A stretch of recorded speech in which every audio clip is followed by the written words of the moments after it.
Bem-vindo, apóstolo.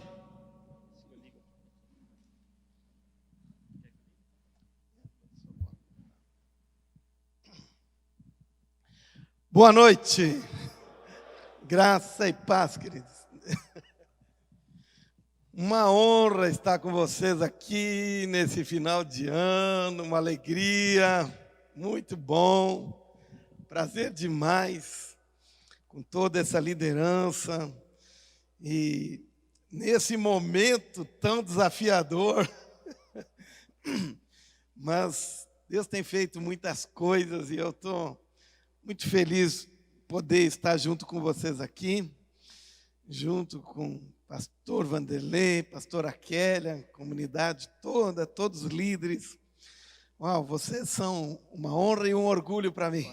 Graças a Deus, Rede, nesse período, enquanto que em uma boa parte dos lugares, eu vi o quanto a igreja sofreu, a grande maioria, porque igrejas não estavam organizadas, estavam para um momento como esse, não estavam organizadas para continuarem reunindo em pequenos grupos, em células, e eram apenas baseadas em eventos, e como não foi possível fazer por muito tempo eventos grandes, igrejas sofreram muito, muito mesmo, passaram por períodos muito difíceis, mas a grande maioria das igrejas da rede mas cresceram muito. Algumas igrejas cresceram 30%, algumas igrejas cresceram alguma coisa em torno disso. Nesse tempo de pandemia, então, estou muito feliz que Deus tenha dado graça para nós. Só onde eu comecei, não sei se vocês sabem que eu decidi tomar um novo desafio. Nós tínhamos a igreja lá em Teutônia, e como eu fiquei em 2018 muito tempo fora, eu dei a sua supervisão para cada um dos pastores, e eles implantaram suas igrejas, e praticamente comecei uma igreja do zero lá de novo. Nós tínhamos o objetivo de chegar a 50 células final desse ano aqui com essa igreja nova, fez um ano agora, mas em função da pandemia não conseguimos chegar. Vamos chegar ao final do ano, acho que com 25 células, mas para quem começou do zero, está muito bem, tivemos formatura nesse final de semana. Bem, Deus tem feito muitas coisas lindas, tivemos 4 batismos durante a pandemia lá, e só no Centro Apostólico. Deus tem feito muitas coisas lindas e, sobretudo, eu vi que a pregação, a nossa mensagem que nós temos trazido não tem sido uma mensagem que tem gerado mais pânico nas pessoas. Pelo contrário, tem sido uma mensagem para que realmente a gente possa sair dessa situação melhor do que entrou. Ou seja, aquilo foi uma das primeiras pregações que eu fiz quando começou a pandemia. Eu disse que aquilo que é abalável seria abalado, e aquilo que é inabalável, o reino de Deus, permaneceria firme, não seria inabalado, não seria abalado. E isso é exatamente que a igreja precisa ser assim. A igreja precisa, num tempo de crise, num tempo de situação difícil, e o que eu tenho percebido no meio de vocês tem sido assim. Então, parabéns também, glória a Deus, vamos dar um aplauso ao Senhor. Ele tem nos ajudado e tem feito a gente crescer, desenvolver e alcançar coisas muito lindas. E creio que estamos mal iniciando tantas coisas que temos aí pela frente. Eu estava falando, o pastor Vanderlei, falando algumas coisas para ele, que eu tenho sonhos muito grandes. E eu gostaria de falar isso, começar falando um pouco sobre isso para vocês. Que esse momento que nós tivemos, um momento de, vamos dizer assim, dificuldade, um momento de pânico, parece um momento propício dentro da igreja do mundo inteiro, mundial praticamente, com algumas exceções, de os profetas do caos se levantarem e parece eles estavam no campo deles, propício, falando, estava todo mundo apavorado, desesperado, e parecia que aquilo que eles estavam vivendo estava surgindo eco, porque realmente era um momento que as pessoas ficaram muito apavoradas, né? E nós vimos realmente, eu me lembro em Teutônia que praticamente o índice de pessoas que tentavam suicídio tinha quase que zerado.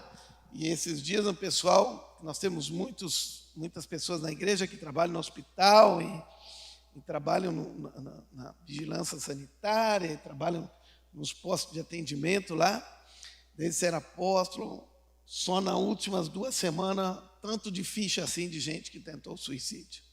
Realmente esse momento de pandemia foi um momento que causou muita ansiedade no coração das pessoas, que causou muito mal-estar, que causou sentimentos muito negativos, né? Especialmente estresse, ansiedade, depressão. Esses indicadores aumentaram muito.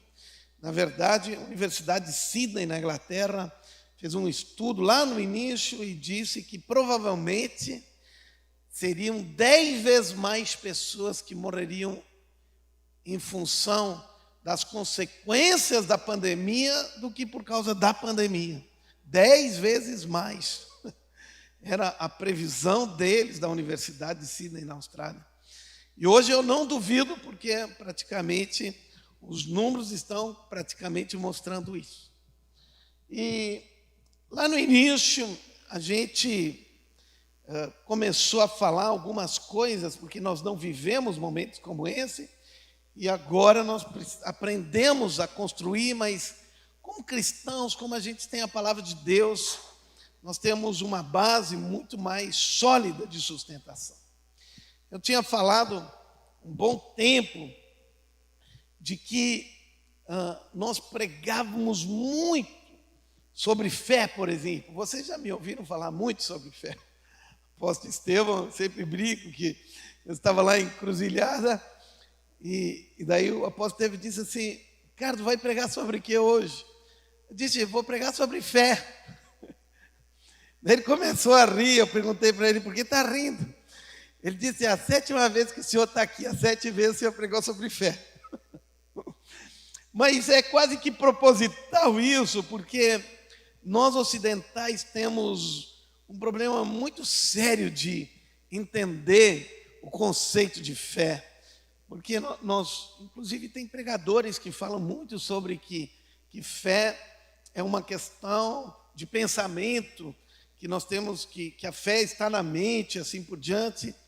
E isso traz muito a fé, muito do lado do pensamento positivo, e não significa que fé é pensamento positivo. Na verdade, pensamento positivo não produz milagre nenhum, e a fé produz milagre.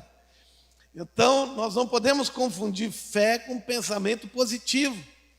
Então, por isso, nós ocidentais, para nós é um pouco difícil entender, e eu, na verdade, sei que os milagres são produzidos única e exclusivamente pela fé.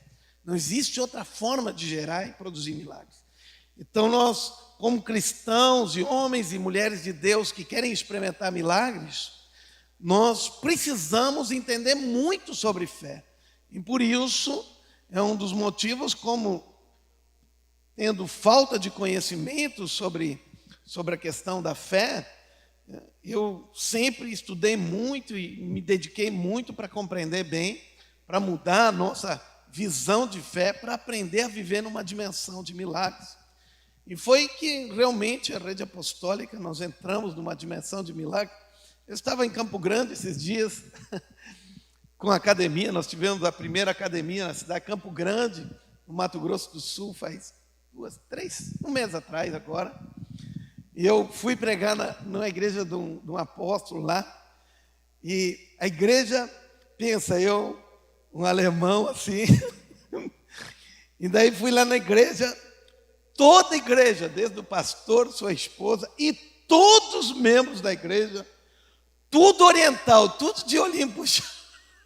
Todos eles, 100% das pessoas estavam. Eu disse, meu Deus, onde eu vim parar aqui? Brinquei com eles até. E eles não experimentavam milagres. Normalmente, eles não tinham uma experiência de milagres na igreja deles. Ele participou lá da academia, depois eu fui ministrar na igreja dele. Depois ele disse, apóstolo, aconteceu uma coisa tremenda. Eu fui tão abençoado com a vinda de vocês para cá, porque agora começou a acontecer milagre na nossa igreja.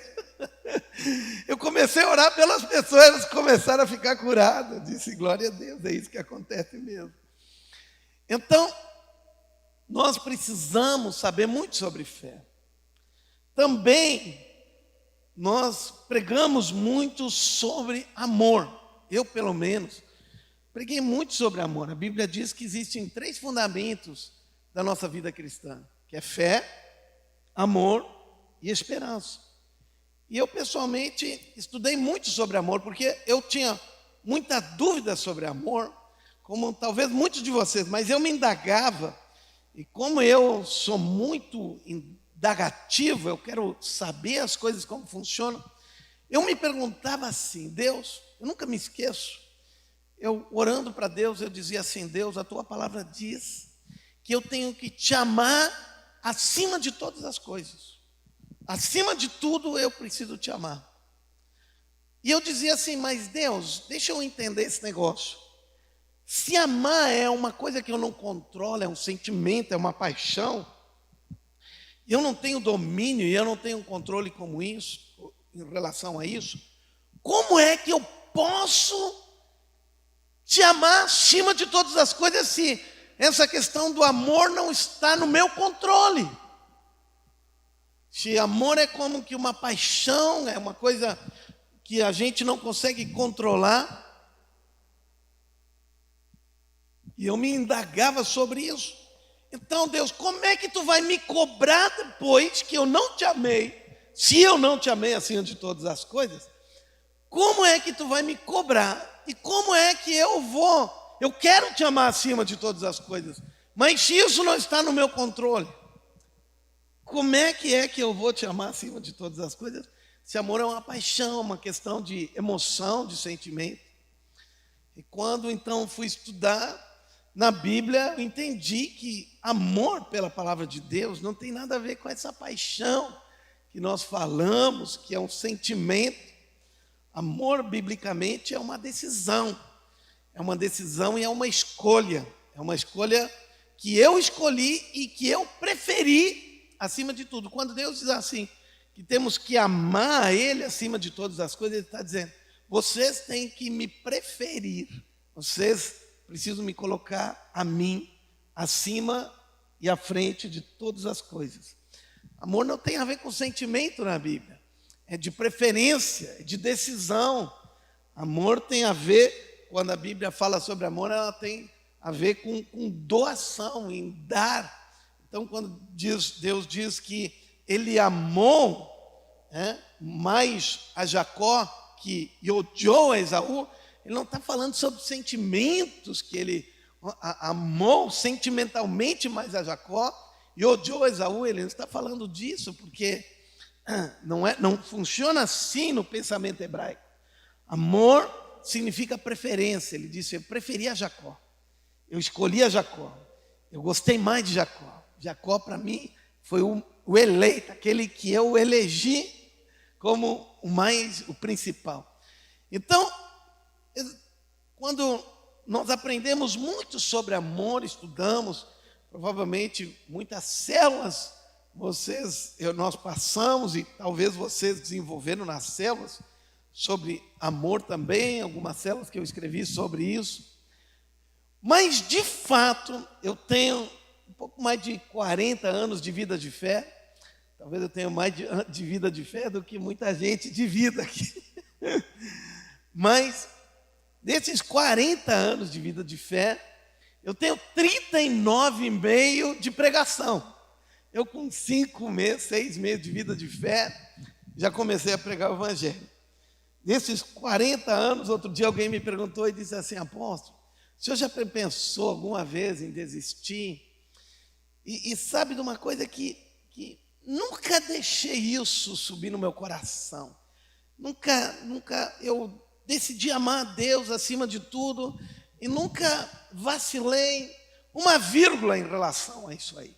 Eu sempre, quando decidi servir a Jesus, eu tenho 40 anos, e com 40 anos não disse esse negócio de servir a Deus é a coisa mais tremenda que tem, a coisa mais linda que tem.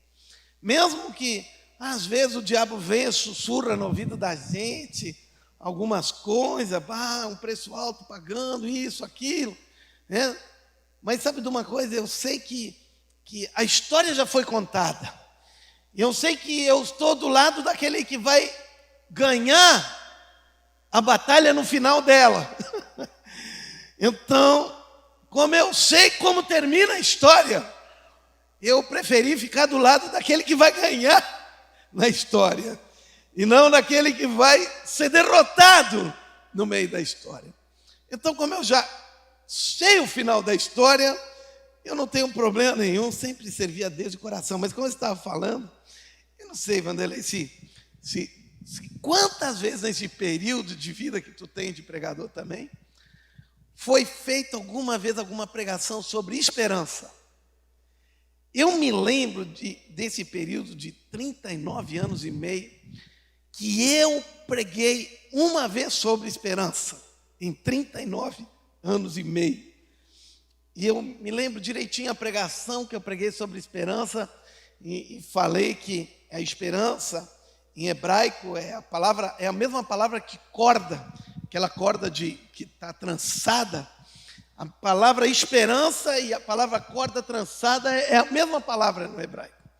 E na verdade é a mesma palavra que está escrito lá quando Raabe foi aconselhada a colocar o barbante, aquela corda púrpura, aquela corda vermelha, e quando os espias foram lá espiar a terra, e ela salvou os espias, e eles disseram: olha, coloca a corda púrpura lá, e ela vai ser a garantia da tua salvação e da tua família que estiver junto contigo.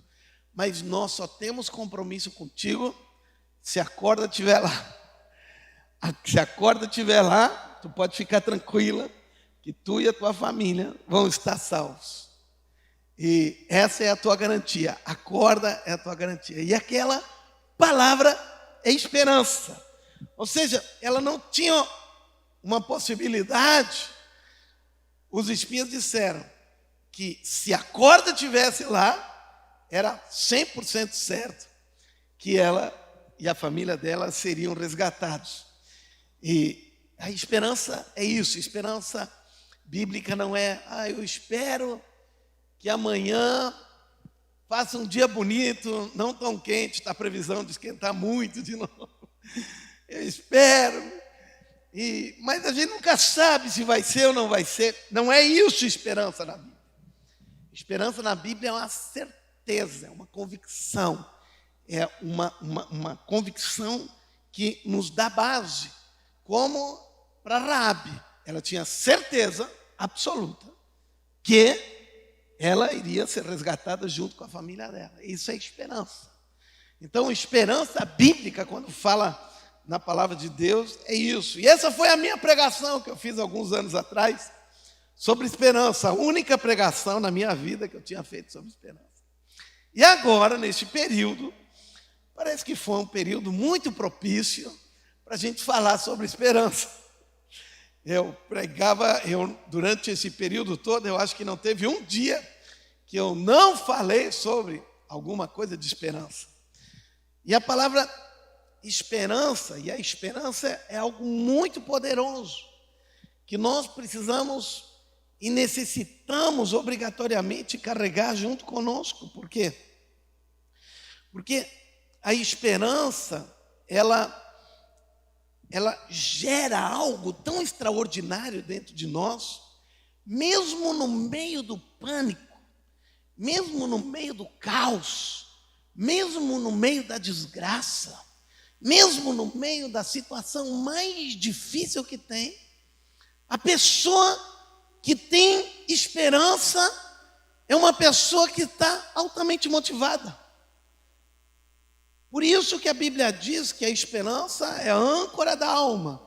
Ou seja, pode ter uma tempestade, eu estou ancorado e a tempestade não está me causando grande problema, porque eu estou ancorado, eu estou firme. A tempestade no meio do mar não está levando o barco para lá e para cá, para nenhum lado, ela está firmada. Essa é a esperança. Quando nós temos esperança sobre o futuro, e esperança significa expectativa de coisas boas. Então, o que é esperança? É esperar coisas boas para o futuro. Diga assim: esperança é esperar, ter certeza de que coisas boas acontecerão no futuro. Então, por isso que é tão importante a esperança na igreja. Agora, se eu só posso ter esperança se eu tiver uma certeza que o futuro ele está me esperando com coisas boas. Vocês estão entendendo? Agora, se vem um profeta do caos aqui dizer: olha, a coisa está ruim, mas fica tranquilo que vai piorar. Alguém pode ter esperança quando alguém fala isso? Não, pelo contrário. Então, quando alguém fala e coloca uma expectativa negativa em relação ao futuro, o que acontece é que ele rouba a nossa esperança. Ele é um ladrão de esperança. Ele rouba a nossa força, porque lembra que diz lá no livro de Isaías: os jovens de cansado caem, e as pessoas, se fadigam, mas os que esperam no Senhor renovam suas forças, correm e não se cansam, caminham e não se fadigam, voam alto, vão como águias. Mas quem é que renova suas forças? Os que esperam. O grande segredo está ali. O segredo está na esperança. Quem é que é motivado? Quem é que é levado à frente? É aquele que tem esperança. Aquele que tem uma expectativa sobre o futuro. Aquele que espera algo. Aquele que tem sonhos, que tem planos sobre o futuro. Então nós estamos vivendo um momento em que parece que aquilo que estava ruim, a Globo conseguia destruir um pouco mais ainda. Eu decidi lá em março, quando começou, escutei algumas, e daí disse aqui: Globo não entra mais aqui em casa. De lá até agora, nenhuma vez, nem passou pela Globo, não escutamos mais nenhum noticiário da Globo. Nada mais. Olha que eu escutava 2 noticiários por dia. Por que não? Porque a Bíblia diz assim: quero trazer à memória aquilo que me dá esperança. E a Globo estava gerando o quê? Medo, contrário da esperança. Estava dizendo: olha, está ruim e vai ficar pior. Olha, a coisa está difícil. Vai morrer, como o prefeito de São Paulo disse, vai morrer 1 milhão de paulistas. Já estou abrindo, inclusive, não sei se vocês viram aquela entrevista do Covas, não é por menos que ele tem esse nome, que ele no início começou a dar entrevista, no início da pandemia, e ele começou a dar entrevista, e ele disse: não, a gente já contratou 100 coveiros, a gente já contratou tantas retroescavadeiras, já comprou tantos caixões. Você pode imaginar a esperança que ele estava trazendo para o povo. Então, quando nós perdemos a esperança, nós perdemos as forças. o medo paralisa as pessoas. O medo é o contrário da esperança. O medo é a expectativa de coisas ruins. Então, o medo, ele paralisa as pessoas. E o Vande, te lembra quando nós fizemos nosso curso lá em Tapes, nosso curso de oratória lá? Eu gosto de contar essa história. E nós fizemos um curso muito bom. E é um curso que os presidentes fazem, deputados, governadores. Nós tivemos o privilégio dos pastores da rede. O cara que faz o curso é amigo meu, é cristão, é lá de São José do Rio Preto, eu acho que é, não, lá de cima de São Paulo. E eu pedi para ele se ele podia fazer para os pastores da rede, então, faz alguns anos atrás isso. Eu já tinha feito aquele treinamento, e é um treinamento, não é um treinamento de oratória, é um treinamento para que a gente se aperfeiçoe nessa arte de a gente estar diante de pessoas, de falar, de estar em situações difíceis, de enfrentar perguntas difíceis, de enfrentar perguntas que nos tiram do sério. E ele criou um cenário, era cômico, ele criou um cenário que parecia que a gente estava numa entrevista de televisão. Estava numa entrevista e colocou mesas e estavam os repórteres do lado. E daí botou uma filmadora, o cara sozinho numa ponta, todo mundo olhando para ele. E ele já falou que seriam perguntas muito constrangedoras, inclusive, como foram. E o cara, eles colocaram, então estava pessoal sentado, como se fosse uma entrevista, e nós não podíamos gaguejar, no sentido de não podíamos perder, nós tínhamos que transformar perguntas difíceis e ganhar em cima delas. Eu nunca me esqueço, eu nunca fui lulista, nunca fui adepto ao Lula, nunca votei em nada, nunca votei no PT, graças a Deus, mas eu tenho que dizer que o Lula era um especialista nisso. Nunca me esqueço quando pediram para ele, pediram assim: Lula, os caras do lado, nas salas do lado do teu gabinete, fazendo falcatrua, e tu diz que não sabia de nada. Olha que pergunta difícil fizeram para ele ao vivo. E olha como ele saiu bem da pergunta. Ele disse: olha, nós somos pais, grande maioria de nós, e nós temos a casa nossa, e nós temos filhos que estão no quarto deles, e às vezes nós temos 3, 4, 5 pessoas numa casa, e nós não sabemos nem o que estão fazendo nossos filhos dentro do quarto deles. Como eu vou saber aquilo que fazem em 200, 300 gabinetes dentro do palácio? Eu disse: o cara foi muito bom, porque foi cara de pau mentiroso, mas ele soube se sair muito bem daquela situação. E assim ele nos ensinou que nós tínhamos que pegar o limão, aquele professor, e fazer do limão uma limonada. E daí foi o primeiro, olha, não foi fácil. Alguns ali saíram do sério, queriam brigar com os... responderam agressivamente para quem perguntava, não tinha nada, era tudo amigo, todos pastores ali, fazendo, mas o ambiente que foi criado deixou as pessoas tensas.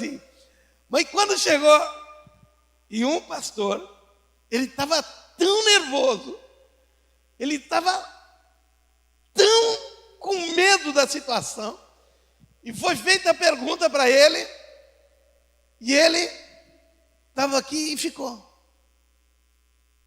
E daí foi feita a pergunta a ele, e 3 vezes foi feita a pergunta a ele. E daí o professor fala. Ele simplesmente ficou paralisado, te lembra? Mais de 1 minuto paralisado, sem conseguir falar nada. Nada, nem uma palavra, ele não conseguiu. O pavor, o medo. Até que o professor, no fim, Já tinha perguntado tantas vezes, até que ele chegou e disse: fala, Trachinski! Até hoje, quando nós encontramos ele, pastor Trachinski, nós brincamos com ele. Fala, Trachinski! Ele bloqueou. Isso é que causa o medo. O medo causa um bloqueio, o medo nos para, o medo nos paralisa. Vocês estão entendendo?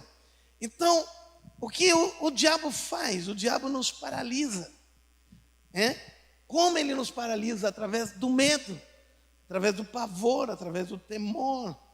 Lembram quando o povo de Israel foi lá, estava para entrar na terra prometida, Deus tinha dado a promessa para eles, e agora foram 12 espias olhar.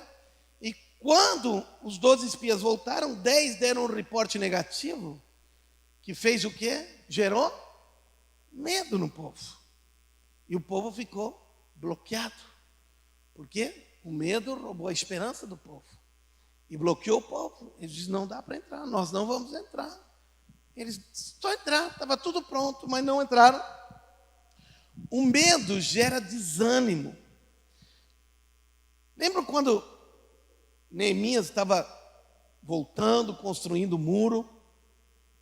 E era uma obra extraordinária, estavam tão animados, a Bíblia diz, e eles tinham um ânimo tão grande, tão forte, estavam tão animados, que construíram até a metade do muro num tempo extraordinário, num tempo recorde. Eu nem sei como é que eles conseguiram construir, porque se a gente vai lá, vê o tamanho das pedras, sem guindaste, sem nada, colocar aquelas pedras uma em cima da outra. Mas daqui a pouco, quando chegaram no meio, num tempo espetacular, e o inimigo não estava conseguindo causar que eles parassem, até que o inimigo conseguiu fazer uma coisa para parar eles. O que fez? Gerou medo neles. O inimigo disse: nós vamos atacar a cidade e vamos matar todo mundo. Sério, nós vamos juntar os povos todos aqui e vamos atacar. Até o meio, eles fizeram espetacularmente, de um minuto para o outro. Eles foram falar para Neemias: Neemias, não temos mais condições de construir o muro. Nossas forças se acabaram. Não conseguimos mais. O que fez isso? Como de um dia para o outro? Nem de um dia, de uma hora para outra. O medo. O medo paralisa. O medo rouba as nossas forças. Enquanto que a esperança, os que esperam no Senhor, renovam as suas forças. Então, como é que o inimigo, ele rouba as forças das pessoas? Como ele rouba a força do cristão? Como ele tira, como ele faz com que a igreja perca o ímpeto, gerando esse medo que paralisa a igreja. Eu, inclusive, coloquei no livro que o pastor Henrique escreveu agora, eu coloquei porque quando o povo estava chegando na terra prometida, e daí chegou a tribo de Manassés e a tribo de Ruben, antes, do lado oriental ainda do rio Jordão, eles disseram assim: ô Moisés, nós gostamos dessa área de terra, nós somos boiadeiros e aqui é uma área especial para nós criar o nosso gado, aqui é um lugar muito bom aqui, então nós não vamos atravessar o Jordão lá para lutar contra os outros lá. Daí Moisés disse assim para eles: se vocês não forem para lá, vocês estão fazendo e cometendo o mesmo pecado que cometeram os 10 espias, em desanimar o povo, porque agora vocês não vão ajudar, eles vão se sentir fracos e vão ficar com medo e vão se desanimar. E foi exatamente essas palavras que ele falou.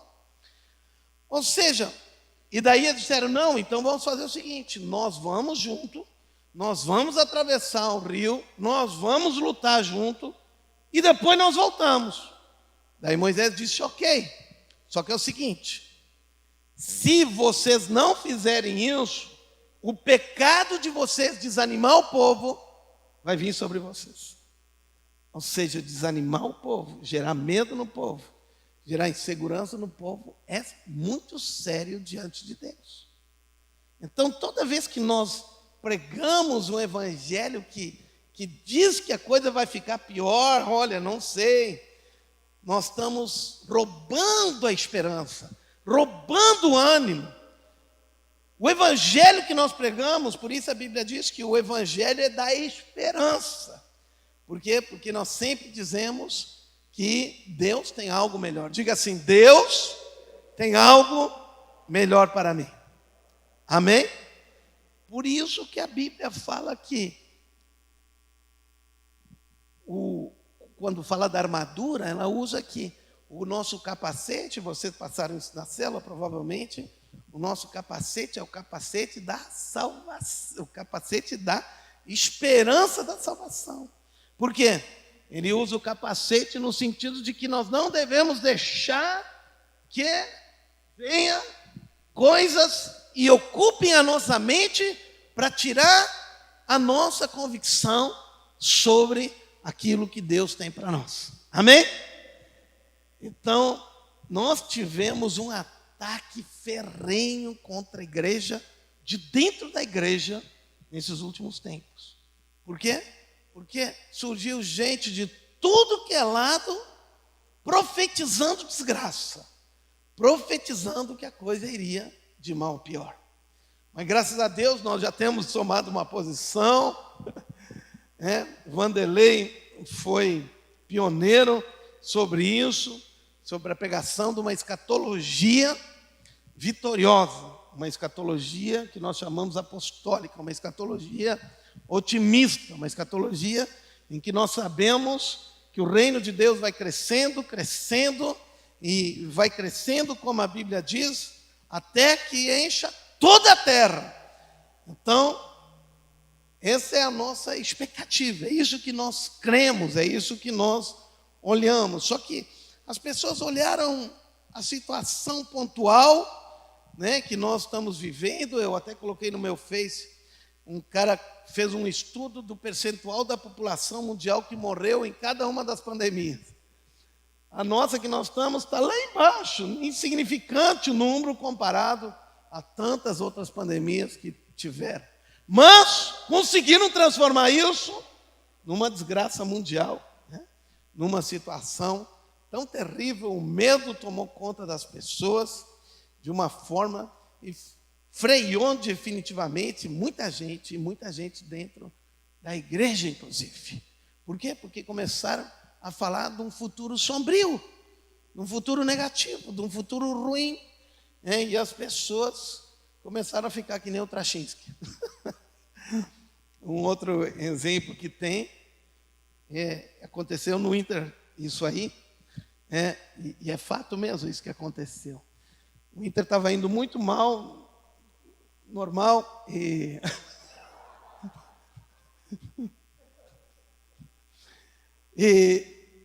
estava perdendo para time muito ruim mesmo. Então foi o presidente do time que foi lá e disse assim: olha, nós precisamos ganhar. Se nós não ganhar, você tem que se mexer. Se você não ganhar agora, iam jogar contra um timezinho de várzea lá, vai rolar a cabeça no time. Eles foram para o jogo, e o que aconteceu? Parecia que estava todo mundo enferrujado. Parecia que não conseguiam se mexer, parecia que não conseguiam correr, parecia que estava tudo enferrujado. E perderam o jogo para o time de várzea. E daí o presidente foi lá de novo e disse: mas eu não entendo. Eu disse que ia rolar a cabeça e vocês jogaram pior. Parece que vocês não se esforçaram, ficaram sem força. E ele foi mais incisivo: vai rolar muita cabeça se você não ganhar o próximo jogo. E o que aconteceu no próximo jogo? Meu Deus, eles pareciam que não tinham mais força, pareciam que tinham tomado qualquer coisa que fez eles tudo sonolentos. Por quê? Medo. Vocês estão entendendo? O medo paralisa as pessoas. O medo gera uma enzima, que essa enzima, esse hormônio faz com que a pessoa fique paralisada. Ela fique. Lembra quando tu recebe uma notícia, muito né? Às vezes até quase cai, né? Desbanca, não consegue nem ficar. E as pessoas dizem, tu já está sentado aí, então fica porque tu perde as forças. Então a igreja, ela precisa sempre, a nossa mensagem precisa ser uma mensagem de esperança. Uma mensagem que leva motivação. Não sei se vocês viram há uns anos atrás aí, o Cortella, eu acho que foi, que é esse filósofo aqui no Brasil, ele falou de que a palavra esperança não vem da palavra esperar. E eu fui pesquisar isso mesmo. E realmente a palavra esperança não procede do verbo esperar. Porque esperar é uma coisa passiva. Estou esperando. Mas a palavra esperança vem do verbo, ela procede do verbo esperançar, que é diferente do verbo esperar. E a palavra esperançar não é comum no nosso vocabulário, mas a palavra esperançar significa agir. Esperançar significa estar motivado. Esperançar significa estar entusiasmado. Isso significa esperançar. Então, quando nós temos esperança, nós estamos agindo, nós temos força, nós temos ânimo, estamos entusiasmados. Amém? Estão entendendo? Então, nós não podemos deixar que coisas negativas, pessoas que gostam, que são pregadores do caos, profetas da desgraça, que se colocam no nosso meio, e parece que isso tem ibope, né? Tem gente que gosta de ficar escutando isso. Olha, a coisa está feia, mas né? Quando o anticristo vier, tu vai ver que a coisa vai piorar mais ainda, né? Então, nem sei que vai ser, eu acho que nem filho vou ter. Bem, por que eu estou falando isso para vocês? Porque essa pandemia nos deu a grande oportunidade de nós aprendermos sobre esperança, de nós aprendermos sobre esse conceito que, muitas vezes, em função de que estava tudo avançando, os negócios, as coisas, a vida da gente progredindo, muitas vezes nós não precisávamos falar muito sobre esse assunto. Mas no meio de um movimento como esse, né, e numa situação, e os profetas do caos aí se levantando e dizendo e falando coisas negativas, nós precisamos realmente se posicionar, se levantar para falar exatamente essa mensagem que eu estou falando para vocês aí. Amém? Então, o que eu quero dizer para vocês, realmente, nós estamos ouvindo muita coisa, provavelmente vocês estão ouvindo falar da agenda globalista também, né? Que está por trás da China, que está por trás um sistema não de globalização, mas de globalismo. Significa que agentes que não foram eleitos pelo povo, como o OMS, como Unesco, como ONU, querem definir como é que nós vamos viver aqui. Ou seja, que democracia é essa? Que direito essas pessoas têm de nos dirigir? Não têm direito, não foram eleitos por nós. Quem tem autoridade é o povo. Deus deu autoridade para o povo, isso é democracia. Mas alguém aqui votou no presidente da OMS? Da ONU? Da Unesco? Nada. Então são ditadores. São pessoas que estão lá e pensam que pode, né, governar o mundo ditatorialmente, porque não foram eleitos pelo povo. Chegaram lá, né, por causa de situações de compra e venda de coisas, na verdade. A gente sabe como eles chegam lá. Ou seja, isso nós estamos ouvindo todo dia. Mas o que eu tenho para dizer para vocês é que isso não é novidade. Isso não é novidade, isso é uma coisa que sempre aconteceu.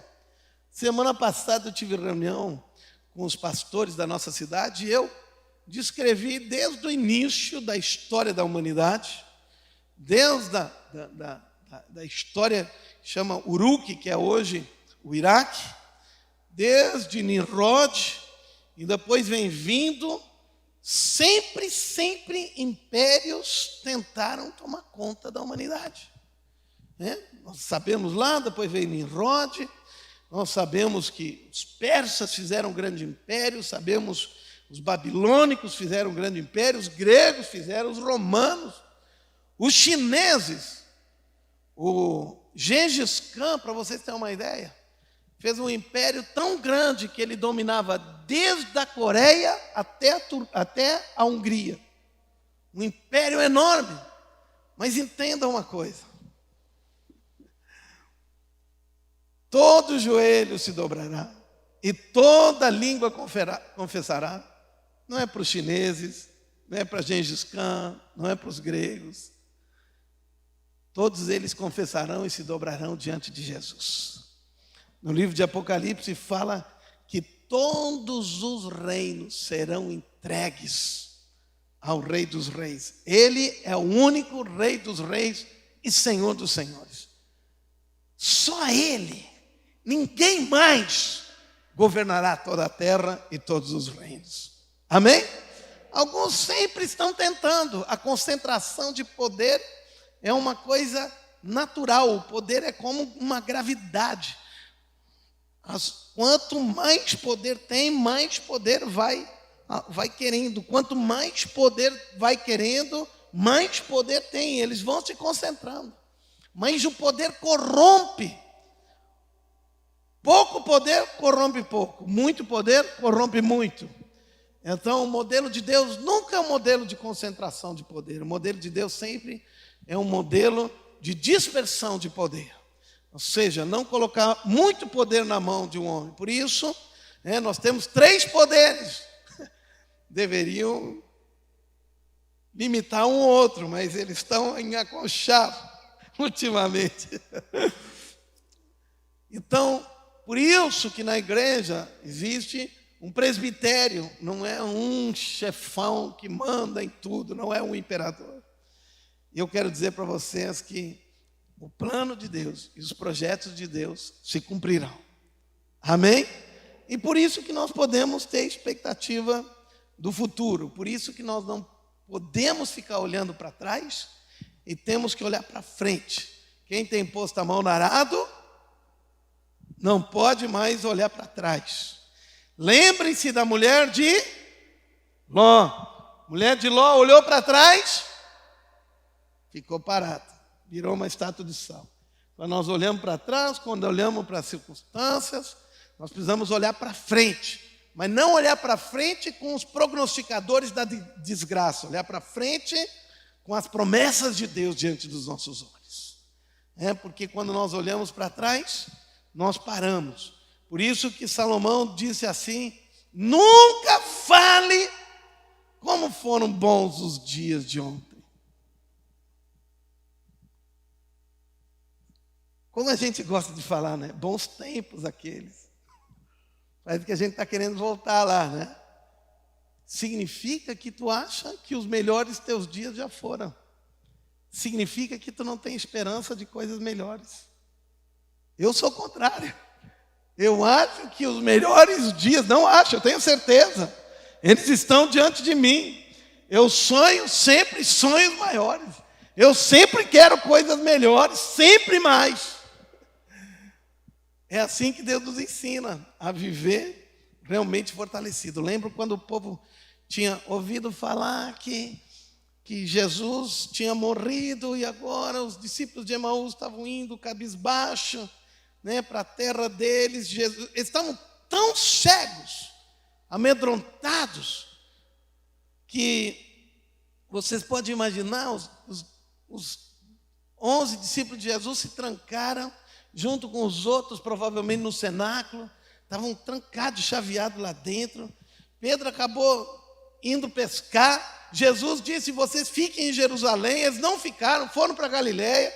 Estavam com medo de ficar em Jerusalém, porque ali estava fervendo tudo. Os discípulos de Emaús estavam tão cegados, com o medo deles, com o pavor, com a tristeza. A Bíblia diz que eles estavam depressivos. Eles estavam indo, que não reconheceram que Jesus se aproximou no meio deles. Mas e daí veio o Espírito Santo sobre ele. Jesus apareceu, veio Espírito Santo. E quando veio Espírito Santo, poderia ser falado muita coisa. Poderia dizer, e milagres aconteceram. Podia dizer, e os mortos ressuscitaram. Podia dizer que coisas extraordinárias, curas sobrenaturais aconteceram. Poderiam dizer que eles fizeram com que o vento parasse, mas nada disso. O que o Espírito Santo fez ali naquele momento, nos caras que estavam acabados, amedrontados, o que ele fez? A Bíblia diz assim: vossos servos e vossas servas profetizarão, vossos jovens terão visão, e os vossos velhos sonharão. Até sobre os vossos filhos e as vossas filhas derramarei o meu espírito e profetizarão. O que é que o Espírito estava fazendo para eles? Parar de olhar para trás. Olhem para frente. Tenham visão, tenham sonhos, sejam proféticos. É só isso que o Espírito Santo está fazendo para tirar vocês desse marasmo, desse medo, desse pavor. Olhem para frente e vejam a promessa que Deus fez. E eles se levantaram nesse espírito, destemido, e transtornaram o mundo. Os caras que tinham voltado para trás para ir pescar.